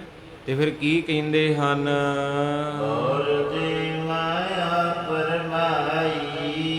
ਹਾਂਜੀ ਕਹਿੰਦੇ ਜਦੋਂ ਕੋ ਪਿਆਰ ਬਣਦਾ ਨਾ ਤੇ ਕਈ ਵਾਰੀ ਆਪੇ ਹੀ ਕਹਿਣ ਲੱਗ ਪੈਂਦੇ ਐ ਕਿ ਨਾਨਕ ਤੂੰ ਰੱਬ ਹੈ, ਤੂੰ ਸਾਧੂ ਹੈ, ਤੂੰ ਕੋਈ ਅਗੰਮੀ ਜੋਤ ਹੈ। ਤੇਰੇ ਬਚਨ ਸੁਣ ਕੇ ਠੰਡ ਪੈ ਜਾਂਦੀ ਹੈ, ਜਿੱਦਾਂ ਤਪਦੇ ਹੋਏ ਕੋਲਿਆਂ ਤੇ ਪਾਣੀ ਪੈਂਦਾ ਹੈ, ਇਦਾਂ ਤੇਰੇ ਬਚਨਾਂ ਦੇ ਨਾਲ ਅੰਦਰ ਟਿਕ ਜਾਂਦਾ ਹੈ। ਬਚਨ ਕਹਿਨ ਮੈਂ ਏ ਗੁਣਸਾਲੀ, ਅਨਖਟਨੇ ਕੀ ਜਾਨ ਨਾ ਚਾਲੀ। ਕਹਿੰਦੇ ਫਿਰ ਜਦੋਂ ਮਾਇਆ ਭਰਮਾਉਂਦੀ ਨਾ, ਇੱਕ ਨਾਨਕ ਜੀ ਨੂੰ ਕਹਿੰਦੇ ਵੀ ਮੈਨੂੰ ਇੱਕ ਗੱਲ ਨਹੀਂ ਸਮਝ ਆਉਂਦੀ ਵੀ ਜਦੋਂ ਤੂੰ ਗੱਲਾਂ ਕਰਦਾ ਕਥਾ ਕਰਦਾ ਏ ਤੇ ਵੱਡੇ ਵੱਡੇ ਜੋਗੀ ਪੀਰ ਪੈਗੰਬਰ ਮੁੱਲਾ ਕਾਜੀ ਪੰਡਤ ਹਰਦਿਆਲ ਵਰਗੇ ਗਿਆਨੀ ਵੀ ਚੁੱਪ ਕਰਾ ਦਿੰਦਾ। ਇੰਨੇ ਇੰਨੇ ਤੇਰੇ 'ਚ ਗੁਣ ਹੈ ਜਦੋਂ ਤੂੰ ਗੱਲਾਂ ਕਰਦਾ ਏ। ਪਰ ਕਹਿੰਦੇ ਫਿਰ ਪਤਾ ਕੀ ਕਹਿੰਦੇ ਪਿਆਰ ਦੇ ਵਿੱਚ ਆ ਕਰਕੇ ਹੱਥ ਜੋੜ ਕੇ ਗੁਰੂ ਗਰੀਬ ਧਨ ਖਟਣਾ ਕੀ ਜਾਣ ਨਾ ਜਾਣੀ। ਕਹਿੰਦੇ ਪੁੱਤ ਸਾਰਿਆਂ ਕੰਮਾਂ 'ਚ ਤੂੰ ਫਸਟ ਹੈ। ਤੈਨੂੰ ਸਕੂਲੇ ਭੇਜਿਆ ਤੇ ਤੂੰ ਪਾਂਧਾ ਪੜ੍ਹਾ ਛੱਡਿਆ, ਤੈਨੂੰ ਮਦਰਸੇ ਭੇਜਿਆ ਮੌਲਵੀ ਪੜ੍ਹਾ ਛੱਡਿਆ, ਤੈਨੂੰ ਜਨੇਊ ਪਾਉਣ ਭੇਜਿਆ ਪੰਡਤ ਹਰਦਿਆਲ ਝੁਕਾ ਛੱਡਿਆ, ਤੈਨੂੰ ਦਵਾਈ ਲੈਣ ਲਈ ਵੈਦ ਹਰਦਾਸ ਸੱਦਿਆ ਤੂੰ ਹਰਦਾਸ ਨਵਾਜ ਛੱਡਿਆ। ਪਰ ਜਦੋਂ ਮਾਇਆ ਕਮਾਉਣੀ ਉਦੋਂ ਤੈਨੂੰ ਕੀ ਹੋ ਜਾਂਦਾ? ਗੱਲ ਤਾਂ ਇੱਥੇ ਆ ਕੇ ਨਾ, ਜਿੱਦਾਂ ਭਾਊ ਘਰ ਦੇ ਵੀ ਕਹਿੰਦੇ ਨਾ, ਹੁਣ ਜਦੋਂ ਮੰਨ ਲਓ ਖਰਚੇ ਗਾਂ ਵੱਧਦੇ ਜਾਂਦੇ ਆ ਤੇ ਕਈ ਵਾਰੀ ਬੰਦਾ ਕਹਿੰਦਾ ਵੀ ਸੰਗਤ ਇੰਨਾ ਪਿਆਰ ਕਰਦੀ ਘਰਦਿਆਂ ਨੂੰ ਵੀ ਤੁਸੀਂ ਨਾ ਲੜਿਆ ਕਰੋ, ਵੀ ਤੁਸੀਂ ਵੀ ਕਦਰ ਕਰੋ। ਉਹ ਕਹਿੰਦੇ ਭਾਈ ਇਕੱਲੀਆਂ ਗੱਲਾਂ ਨਾਲ ਨਹੀਂ ਸਰਨਾ, ਜਦੋਂ ਚਾਹ ਮਿੱਠਾ ਮੁੱਕਦਾ ਤੇ ਪੈਸੇ ਚਾਹੀਦੇ ਆ। ਉੱਥੇ ਤੁਹਾਡੀ ਕਥਾ ਨੂੰ ਅਸੀਂ ਸਿਰ 'ਚ ਮਾਰਨਾ, ਆਖੋ ਸਤਨਾਮ। ਇਹ ਗੱਲ ਅੱਜ ਵੀ ਸੱਚ ਹੈ। ਜਿੰਨਾ ਮਰਜ਼ੀ ਕਥਾ ਸੁਣਾ ਦਿਓ, ਜਿੰਨਾ ਮਰਜ਼ੀ ਇੱਕ ਵਾਰੀ ਵਿਰਾਗ ਜਿਹਾ ਆਉਂਦਾ ਵੀ ਆਹਾ, ਪਰ ਜਦੋਂ ਮਾਇਆ ਪ੍ਰਭਾਵ ਪਾਉਂਦੀ ਤੇ ਫਿਰ ਘਰ ਦੇ ਕਹਿ ਦਿੰਦੇ ਆ, ਕਹਿੰਦੇ ਕੰਮ ਕੋਈ ਹੋਰ ਕਰ ਲਓ, ਹੁਣ ਕਥਾ ਹੀ ਸੁਣਾਈ ਜਾਣੀ, ਕਥਾ 'ਚ ਕੀ ਮਿਲਣਾ ਤੁਹਾਨੂੰ। ਤੇ ਗੱਲ ਵੀ ਸਹੀ ਹੈ। ਵੀ ਹੁਣ ਸਕੂਲ ਦੀ ਫੀਸ ਆਉਂਦੀ ਤੇ ਉੱਥੇ ਸਕੂਲੇ ਜਾ ਕੇ ਉਹਨੂੰ ਕਹੇ ਵੀ ਅਸੀਂ ਕਥਾਵਾਚਕ, ਉਹ ਕਹਿੰਦੇ ਫੀਸ ਦਿਓ। ਤਾਂ ਗੱਡੀ ਡੱਕੋਏ ਪੈਟਰੋਲ ਪੰਪ ਤੇ ਉਹਨੂੰ ਕਹਦੇ ਜੀ ਮੈਂ ਕਥਾਵਾਚਕ ਐ, ਉਹ ਕਹਿੰਦੇ ਬਾਬਾ ਪੈਸੇ ਕੱਢ ਤੇਲ ਪਾਉਣਾ। ਜਿੱਦਾਂ ਗਿਆਨੀ ਮਾਨ ਸਿੰਘ ਝੌਰ ਦੀ ਗੱਲ ਯਾਦ ਆ ਗਈ, ਉਹਨਾਂ ਦਿੱਲੀ ਕਥਾ ਕੀਤੀ ਤੇ ਸੰਗਤ ਨੇ ਜਕਾਰੇ ਛੱਡੇ, ਅੱਖਾਂ ਭਰ ਆਏ, ਕਿਉਂਕਿ ਗਿਆਨੀ ਸੀ, ਕਲਾਵਾਨ ਸੀ। ਸੰਗਤਾਂ ਰਵਾਤੀਆਂ ਵਿਰਾਗ। ਜਦੋਂ ਫਿਰ ਤੁਰੇ ਤੇ ਸੰਗਤ ਉਹਨਾਂ ਨੂੰ ਅੱਡੇ ਤੱਕ ਛੱਡਣ ਆਈ। ਪ੍ਰਬੰਧਕ ਜਨਾਂ ਨੇ ਸਰੋਪਾ ਪਾਤਾ ਤੇ ਸਾਰੇ ਜਣੇ ਹੱਥ ਜੋੜ ਕੇ ਕਹਿੰਦੇ ਗਿਆਨੀ ਜੀ ਤੁਹਾਡਾ ਧੰਨਵਾਦ, ਤੁਸੀਂ ਤਾਂ ਅੱਜ ਰੰਗ ਬੰਨਤਾ ਤੇ ਸਰੋਪਾ ਪਾ ਕੇ ਤੋਰਤਾ। ਤੇ ਗਿਆਨੀ ਜੀ ਰਕਸ਼ੇ ਤੇ ਬਹਿ ਗਏ। ਤੇ ਜਦੋਂ ਉੱਥੇ ਗਏ ਟ੍ਰੇਨ ਤੇ ਚੜ੍ਹਨ ਲੱਗੇ ਤੇ ਰਕਸ਼ੇ ਵਾਲਾ ਕਹਿੰਦਾ ਵੀ ਗਿਆਨੀ ਜੀ ਕਿਰਾਇਆ, ਤੇ ਉਹਨਾਂ ਨੇ ਆਪਣੇ ਵਾਲਾ ਸਰੋਪਾ ਲਾ ਕੇ ਤੇ ਰਕਸ਼ੇ ਵਾਲੇ ਨੂੰ ਪਾਤਾ। ਪਾ ਕੇ ਕਹਿੰਦੇ ਧੰਨਵਾਦ ਤੇਰਾ। ਉਹ ਕਹਿੰਦਾ ਭਰਾਵਾ ਮੇਰੇ ਜੀ ਭੁੱਖੇ ਬੈਠੇ ਐ, ਸਰੋਪਾ ਉਹਦਾ ਵਾਪਸ ਲੈ ਲੈ, ਧੰਨਵਾਦ ਨਹੀਂ, ਰੁਪਈਏ 50 ਕੱਢ। ਕਹਿੰਦਾ ਮੋੜ ਰਕਸ਼ਾ, ਚੱਲ ਗੁਰਦੁਆਰੇ। ਉਹ ਅਜੇ ਸੰਗਤ ਜਲ ਪਾਣੀ ਛਕਦੀ, ਕਹਿੰਦੇ ਗਿਆਨੀ ਜੀ ਮੋੜ ਆਏ, ਕੀ ਗੱਲ ਹੈ? ਪ੍ਰਬੰਧਕ ਜਨ ਆਏ, ਕਹਿੰਦੇ ਭਾਈ ਤੁਹਾਡਾ ਧੰਨਵਾਦ ਸਟੇਸ਼ਨ ਤੱਕ ਨਹੀਂ ਚੱਲਿਆ ਤੇ ਅੱਗੇ ਕਿੱਦਾਂ ਚੱਲੂਗਾ? ਕਹਿੰਦੇ ਤੂੰ ਇਕੱਲਾ ਧੰਨਵਾਦ ਹੋਣਾ ਕਰੋ, ਕੋਈ ਸੋਚਿਆ ਕਰੋ, ਬਾਲ ਬੱਚੇ ਆ। ਤੋ ਇਸ ਕਰਕੇ ਸਾਧ ਸੰਗਤ ਜੀ ਉਹ ਕਹਿੰਦੇ ਵੀ ਆ ਰਕਸ਼ੇ ਵਾਲੇ ਤੱਕ ਨਹੀਂ ਤੁਹਾਡਾ ਸਰੋਪਾ ਤੇ ਧੰਨਵਾਦ ਚੱਲਿਆ। ਕਈ ਥਾਵਾਂ ਤੇ ਹੁੰਦਾ ਇਦਾਂ ਹੀ ਹੈ ਵੀ ਉੱਦਾਂ ਚੜ੍ਹਦੀ ਕਲਾ ਸਭ ਕੁਝ, ਤੇ ਜਦੋਂ ਫਿਰ ਉਹਨੂੰ ਦੇਣਾ ਹੁੰਦਾ ਗਿਆਨੀ ਨੂੰ ਕੁਝ, ਉਦੋਂ ਤਾਂ ਬਸ ਕਹਿੰਦੇ ਰਹਿਣ ਦੋ ਗੱਲਾਂ ਨਹੀਂ। ਤੋ ਇੱਥੇ ਮਹਾਰਾਜ ਖੁਦ ਰੱਬ ਨੂੰ, ਮਹਿਤਾ ਕਲਿਆਣ ਦਾਸ ਜੀ ਕਹਿੰਦੇ ਵੀ ਗੱਲਾਂ ਬੜੀਆਂ ਸੋਹਣੀਆਂ ਸੁਣਾਉਣਾ, ਗਿਆਨ ਤੇਰੇ ਕੋਲ ਬਹੁਤ ਹੈ, ਪਰ ਜਦੋਂ ਮਾਇਆ ਕਮਾਉਣੀ ਹੁੰਦੀ ਨਾਨਕਾ ਤੈਨੂੰ ਉਦੋਂ ਕੀ ਹੋ ਜਾਂਦਾ? ਪੈਸੇ ਵਾਲੇ ਬੰਨਿਓ ਤੂੰ ਫੇਲ ਆ। ਖਰੇ ਤਾਂ ਹੀ ਅੱਜ ਗੁਰੂ ਦੇ ਰਾਗੀ ਢਾਡੀ ਕਥਾਵਾਚਕ ਬਹੁਤ ਗਿਣਤੀ 'ਚ ਗਰੀਬ ਆ, ਕਿਉਂਕਿ ਬਾਬੇ ਨੇ ਇੱਧਰ ਪਹਿਰਾ ਨਹੀਂ ਨਾ ਰੱਖਿਆ। ਮਹਾਰਾਜ ਸੱਚੇ ਪਾਤਸ਼ਾਹ ਫਿਰ ਚੁੱਪ ਹੋ ਗਏ। ਕਹਿੰਦੇ ਕਿਤੇ ਕਿਤੇ ਪਿਤਾ ਜੀ ਦਿਆਲ ਹੁੰਦੇ, ਕਹਿੰਦੇ ਵੀ ਤੇਰੇ 'ਚ ਗੁਣ ਬਹੁਤ ਹੈ, ਤੂੰ ਬੜਾ ਗਿਆਨੀ ਹੈ, ਪਰ ਜਦੋਂ ਮਾਇਆ ਵਾਲੇ ਪਾਸੇ ਵੇਖੀਦਾ ਤੇ ਤੂੰ ਜ਼ੀਰੋ ਹੈ। ਤੇ ਦੁਨੀਆ ਮਾਇਆ ਤੋਂ ਬਿਨਾਂ ਬੰਦੇ ਨੂੰ ਕੋਈ ਨਹੀਂ ਜੇ ਪੁੱਛਦਾ। ਠੀਕ ਹੈ, ਰੱਬ ਦੇ ਘਰ ਕਦਰ ਪੈਂਦੀ ਇਹਨਾਂ ਚੀਜ਼ਾਂ ਦੀ, ਜਿੰਨੀ ਬੰਦਗੀ ਕੋਈ ਕਰੂ ਸਿਮਰਨ ਕਥਾ। ਇੱਥੇ ਨਹੀਂ ਭਾਵੇਂ ਲੋਕਾਂ ਨੂੰ ਕਦਰ, ਉਹਦੀ ਦਰਗਾਹ ਦੇ ਵਿੱਚ ਤਾਂ ਇੰਨਾ ਕੁ ਸਤਿਕਾਰ ਮਿਲਦਾ ਕਿ ਕਹਿਣ ਦੀ ਗੱਲ ਨਹੀਂ ਹੈ। ਇਸ ਕਰਕੇ ਪਰ ਦੁਨੀਆ ਦੀਆਂ ਨਜ਼ਰਾਂ ਦੇ ਵਿੱਚ ਮਹਾਰਾਜ ਨੇ ਬਾਣੀ ਵੀ ਕਹੀ ਹੈ ਵੀ ਕੌਣ ਵੱਡਾ? ਮਾਇਆ ਵਡਿਆਈ। ਜਿਹਦੇ ਕੋਲ 4 ਪੈਸੇ ਭਾਈ ਉਹਦੀ ਦੁਨੀਆ, ਰਿਸ਼ਤੇਦਾਰ ਵੀ ਉਹਦੇ ਹੈ, ਮਾੜੇ ਦਾ ਤੇ ਅਗਲਾ ਬੂਹੇ ਚੋਂ ਪਰੇ ਨੂੰ ਹੋ ਜਾਂਦਾ ਵੀ ਇਹਨੇ ਕੀ ਦੇਣਾ। ਇਹ ਸੱਚ ਹੈ। ਅੱਜ ਆਪਾਂ ਦੁਨੀਆ ਦੁਨਿਆਵੀ ਤੇ ਵੇਖੀਦਾ ਮਾਇਆ ਦਾ ਪ੍ਰਤਾਪ ਹੈ, ਪਰ ਮਹਾਰਾਜ ਨੇ ਅੱਗੇ ਜਾ ਕੇ ਇੱਕ ਪੰਕਤੀ ਹੋਰ ਲਿਖਤੀ। ਮਹਾਰਾਜ ਕਹਿੰਦੇ ਕੌਣ ਵੱਡਾ? ਮਾਇਆ ਵਡਿਆਈ। ਕਹਿੰਦੇ ਨਹੀਂ, ਸੋ ਵੱਡਾ ਜਿੱਦਣ ਬੰਦੇ ਦੀ ਡੈਥ ਹੋਣੀ ਉਦਣ ਮਾਇਆ ਵੀ ਖਤਮ, ਉਦਣ ਇੱਥੇ ਧਰੀਆਂ ਧਰਾਈਆਂ ਰਹਿ ਜਾਣੀਆਂ ਤੇ ਅੱਗੇ ਜਾ ਕੇ ਇਨਕਲਾਬ ਹੋਣਾ ਹੈ। ਇਸ ਤਰ੍ਹਾਂ ਮਹਿਤਾ ਕਲਿਆਣ ਦਾਸ ਜੀ ਕਹਿੰਦੇ ਨਾਨਕ ਜੀ ਤੇਰੇ ਕੋ ਗੁਣ ਬੜਾ, ਤੇਰੇ ਕੋ ਗਿਆਨ ਬੜਾ, ਤੂੰ ਬੜੇ ਬੜੇ ਝੁਕਾਤੇ ਹੈ, ਪਰ ਕਿਤੇ ਥੋੜਾ ਜਿਹਾ ਉਹ ਕੰਮ ਕਰ ਜਿਹਦੇ ਨਾਲ ਮਾਇਆ ਦਾ ਗੱਫਾ ਆਵੇ। ਮਾਇਆ ਵੀ ਚਾਹੀਦੀ ਹੈ ਘਰ ਵਿੱਚ। ਸੁਨ ਸੁਨ ਬਚਨਰ ਕਰੈ ਵਡਾਈ, ਤਨ ਹਾਨੀ ਏ ਭੇਦ ਨ ਪਾਈ। ਔਰ ਇਹ ਸੱਚ ਹੈ। ਅੱਜ ਵੀ ਮੇਰੇ ਪਿਆਰ ਵਾਲੇ ਵੀਰ, ਕੋਈ ਪੁਰਤਗਾਲ ਹੈ, ਕੋਈ ਇੰਗਲੈਂਡ ਚਲੇ ਗਿਆ 2 ਨੰਬਰ 'ਚ, ਕੋਈ ਅਮਰੀਕਾ, ਇੰਨਾ ਸੋਹਣਾ ਕੀਰਤਨ ਕਰਦੇ ਸੀ ਬੱਚੇ, ਲਾਜਵਾਬ। ਉਹਨਾਂ ਦੇ ਗਲੇ 'ਚ ਇੰਨਾ ਰਸ ਸੀ, ਪਰ ਕਾਰਨ ਅੱਜ ਕੀ ਬਹਿ ਕੇ ਵੀ ਵਿਚਾਰ ਕਰੀਦੀ ਵੀ ਇਸ ਪਾਸਿਓਂ ਪਹਿਰਾ ਕਿਉਂ ਘਟਿਆ? ਕਿਉਂਕਿ ਅੱਗੇ ਦੀਦਾ ਕੁਛ ਨਹੀਂ। ਜਿੰਨਾ ਮਰਜ਼ੀ ਸੋਹਣੀਆਂ ਗੱਲਾਂ ਕਰ ਲਈਏ, ਆਨੰਦ ਬਾਝੇ, ਪਰ ਜਦੋਂ ਘਰ ਦੇ ਵਿੱਚ 4 ਭੈਣ ਭਰਾਏ ਕਿਤੇ ਵਰਤਣਾ, ਉਦੋਂ ਤਾਂ ਪਰਸ ਖੋਲ੍ਹਣਾ ਹੀ ਪੈਣਾ। ਤੋ ਇੱਥੋਂ ਆ ਕੇ ਫਿਰ ਕਮੀ ਹੋਈ ਵੀ ਬਈਏ ਦੀ ਤਨਖਾਹ ਗੋਏ ਸੁੱਟਣ ਵਾਲੇ ਦੀ 15,000, ਤੇ ਜਿਹੜਾ ਗੁਰੂ ਦਾ ਵਜ਼ੀਰ ਉਹਦੀ 3500 4000, ਤੇ ਜਿਹੜਾ ਡਾਂਸਰਾਂ ਵਾਲਾ 2.5 ਲੱਖ, ਤੇ ਜਿੰਨੇ ਰੱਬ ਦਾ ਕੀਰਤਨ ਕਰਨਾ ਤੇ ਉੱਥੇ 1100, ਤੇ 3 ਜਣਿਆਂ ਨੂੰ ਕਿੰਨਾ ਆਇਆ? 400 ਆਉਣਾ। ਤੇ ਗੱਡੀ ਦੇ ਵਿੱਚ ਜੇ 20 ਕਿਲੋਮੀਟਰ ਗਏ ਤੇ ਤੇਲ ਵੀ 600 ਦਾ, 600 ਵਿੱਚੋਂ ਕੱਢ ਦੋ 400 ਬਚ ਗਿਆ, ਤੇ 3 ਜਣਿਆਂ ਨੂੰ 100 ਰੁਪਈਆ। ਚਲ 100 ਉੱਤੋਂ ਲਾ ਲਓ, 10 ਤੋਂ ਵੱਧ ਤੇ ਕੋਈ ਦਿੰਦਾ ਨਹੀਂ, ਮਾਫ ਕਰਿਓ, ਉਹ ਵੀ ਪਾਟੇ ਹੁੰਦੇ ਆ। 200 ਰੁਪਈਆ ਇੱਕ ਬੰਦਾ ਪ੍ਰੋਗਰਾਮ ਤੇ ਜਾਂਦਾ, ਤੇ ਬਾਅਦ 'ਚ ਆਪਣੇ ਘਰ ਆਉਂਦਾ ਏ, ਉਹਦੇ ਬੱਚੇ, ਉਹਦੀ ਵਾਈਫ, ਉਹਦਾ ਬੁੱਢਾ ਮਾਂ ਪਿਓ ਵੇਂਦਾ ਦਵਾਈ ਲੈਣ ਨੂੰ, ਤਾਂ ਕਰਕੇ ਥੋੜਾ ਜਿਹਾ ਇੱਧਰੋਂ ਪੈਰਾ ਟੁੱਟ ਗਿਆ। ਦਿਲ ਨਹੀਂ ਕਰਦਾ ਕਿਸੇ ਦਾ ਇਹ ਚੀਜ਼ ਛੱਡਣ ਨੂੰ, ਪਰ ਸੰਸਾਰ ਦੇ ਵਿੱਚ ਰਹਿੰਦਿਆਂ ਕੁੱਲੀ ਉੱਲੀ ਤੇ ਜੁੱਲੀ ਦਾ ਖਿਆਲ ਕਰਕੇ ਬੜੇ ਬੜੇ ਵਿਦਵਾਨ ਸਾਡੇ ਤੋਂ ਖੁੱਸ ਗਏ। ਜਿਨ੍ਹਾਂ ਬੱਚਿਆਂ ਕੋਲ ਇੰਨੀ ਕਲਾ ਸੀ, ਡਿਪਲੋਮੇ ਹੱਥਾਂ 'ਚ ਫੜੇ ਰਹਿ ਗਏ, ਪਰ ਕਦਰ ਨਹੀਂ ਪਈ, ਕਦਰ ਨਹੀਂ ਪਈ। ਕਿਉਂਕਿ ਸਾਡੀਆਂ ਸੰਸਥਾਵਾਂ, ਸਾਡੇ ਆਗੂ ਵੀ ਕਰੋੜਾਂ ਰੁਪਈਆ ਬਰਬਾਦ ਕਰ ਦਿੰਦੇ ਲੰਗਰਾਂ 'ਚ, ਡੈਕੋਰੇਸ਼ਨ 'ਤੇ। ਪਰ ਇਹ ਨਹੀਂ ਕੋਈ ਵੇਂਦਾ ਵੀ ਜੇ ਕਰੋੜਾਂ 2 ਦਿਨਾਂ ਵਿੱਚ ਬਰਬਾਦ ਕਰਨਾ ਤੇ ਉਹਦਾ ਕੋਈ ਵਿਦਿਆਲਾ ਖੁੱਲ੍ਹ ਗਏ, ਉਸ ਵਿਦਿਆਲੇ 'ਚ ਕੋਈ ਪੜ੍ਹਾਉਣ ਵਾਲੇ, ਕੋਈ ਸਿੱਖਣ ਵਾਲਿਆਂ ਨੂੰ ਕੋਈ ਨਾ ਕੋਈ ਮਦਦ ਕਰੀਏ। ਇਸ ਕੋਈ ਸ਼ੱਕ ਨਹੀਂ। ਬੰਦਾ ਇੱਕ ਵਿਆਹ ਕਰਦਾ, ਇੱਕ ਪਿੱਛੇ ਜੇ ਨਾ ਗਿਣਤੀ ਹੋਈ ਸੀ ਵੀ ਅੱਸੂ, ਕੱਤੇ ਤੇ ਮੱਘਰ, ਦੇਸੀ ਮਹੀਨੇ ਮੈਂ ਕਹਿਆ, ਜਨਵਰੀ ਫਰਵਰੀ, ਠੰਡ ਜਦੋਂ ਅੱਤਦੀ ਹੈ, ਕਹਿੰਦੇ ਹਰ ਪਿੰਡ ਦੇ ਵਿੱਚ 25 ਤੋਂ 30 ਵਿਆਹ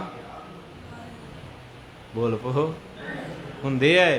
ਤੇ ਉਹਨਾਂ ਨੇ ਬਹਿ ਕੇ ਹਿਸਾਬ ਕੀਤਾ ਵੀ ਇੱਕ ਪਿੰਡ 'ਚ 30 ਵਿਆਹ ਹੁੰਦੇ ਇਹਨਾਂ 2 ਮਹੀਨਿਆਂ 'ਚ, ਤੇ ਇੱਕ ਵਿਆਹ ਦੇ ਵਿੱਚ ਮਾਸ, ਸ਼ਰਾਬ ਤੇ ਡਾਂਸਰਾਂ ਦਾ 7-8 ਲੱਖ ਰੁਪਈਆ, ਤੇ 35 ਦੇ ਨਾਲ 8 ਲੱਖ ਨੂੰ ਗੁਣਾ ਕਰਿਓ,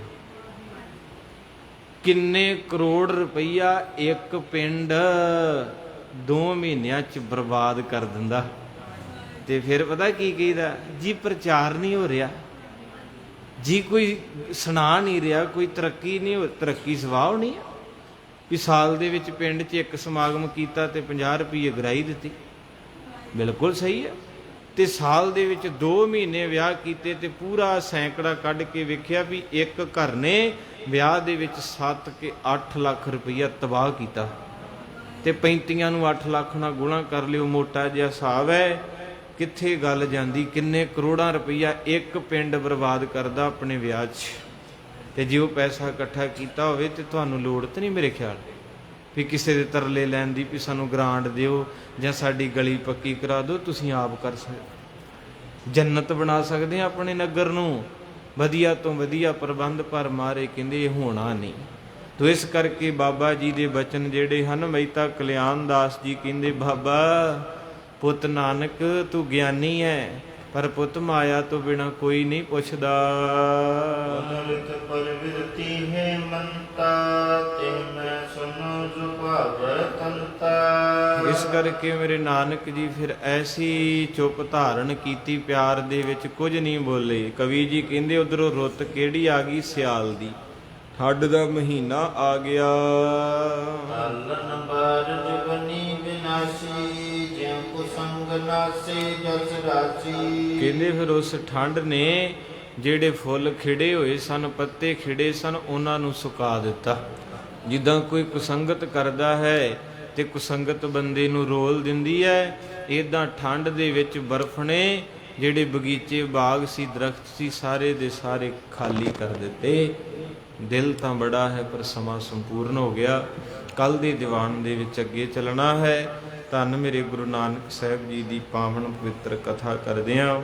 ਅਧੂਰਿਆਂ ਤੋਂ ਪੂਰਿਆਂ ਦੀ ਕਥਾ ਨਹੀਂ ਹੋ ਸਕਦੀ। ਮਹਾਰਾਜ ਸੱਚੇ ਪਾਤਸ਼ਾਹ ਕਿਰਪਾ ਕਰਨ। ਕੱਲ ਨੂੰ ਗੁਰੂ ਰਾਮਦਾਸ ਜੀ ਦਾ ਗੁਰਤਾ ਗੱਦੀ ਦਿਵਸ ਹੈ। ਬੈਠਾ ਸੋਢੀ ਰਾਮਦਾਸ ਸਤਿਗੁਰੂ ਕਹਾਵੇ। ਮਹਾਰਾਜ ਸੱਚੇ ਪਾਤਸ਼ਾਹ ਕਿਰਪਾ ਕਰਨ। ਜਿੰਨੀਆਂ ਸੰਗਤਾਂ ਤੁਸੀਂ ਪਿਆਰ ਦੇ ਨਾਲ ਆਉਂਦੇ ਹੋ, ਸਤਿਗੁਰੂ ਸਾਹਿਬ ਦੀ ਹਾਜ਼ਰੀ ਪ੍ਰਵਾਨ। ਬੱਚਿਆਂ ਤੇ ਮਿਹਰ ਭਰਿਆ ਹੱਥ ਰੱਖਣ, ਜੋ ਮੰਗੈ ਠਾਕੁਰ ਆਪਣੇ ਤੇ। ਜਪਿਓ ਜਿਨ ਅਰਜਨ ਦੇਵ ਗੁਰੂ, ਜਪਿਓ ਜਿਨ ਅਰਜਨ ਦੇਵ ਗੁਰੂ, ਜਪਿਓ ਜਿਨ ਅਰਜਨ ਦੇਵ ਗੁਰੂ, ਜਪਿਓ ਜਿਨ ਅਰਜਨ ਦੇਵ ਗੁਰੂ। ਫਿਰ ਸੰਕਟ ਜੋ ਨ ਗਰਭ ਨਾ ਆਇਓ, ਫਿਰ ਸੰਕਟ ਜੋ ਨ ਗਰਭ ਨਾ ਆਇਓ, ਸੰਕਟ ਜੋ ਨ ਗਰਭ ਨਾ ਆਇਓ, ਫਿਰ ਸੰਕਟ ਜੋ ਨ ਗਰਭ ਨਾ ਆਇਓ। ਜਪਿਓ ਜਿਨ ਅਰਜਨ ਦੇਵ ਗੁਰੂ, ਜਪਿਓ ਜਿਨ ਅਰਜਨ ਦੇਵ ਗੁਰੂ, ਜਪਿਓ ਜਿਨ ਅਰਜਨ ਦੇਵ ਗੁਰੂ, ਜਪਿਓ ਜਿਨ ਅਰਜਨ ਦੇਵ ਗੁਰੂ। ਸਾਧ ਸੰਗਤ ਰੰਗ ਲੱਗੇ ਪਏ। ਇੱਕ ਕੱਲ ਵੀਰ ਆਇਆ, NRI ਸੀ, ਔਰ ਉਹਨੇ ਕਥਾ ਵੀ ਸੁਣੀ ਬੈਠਾ।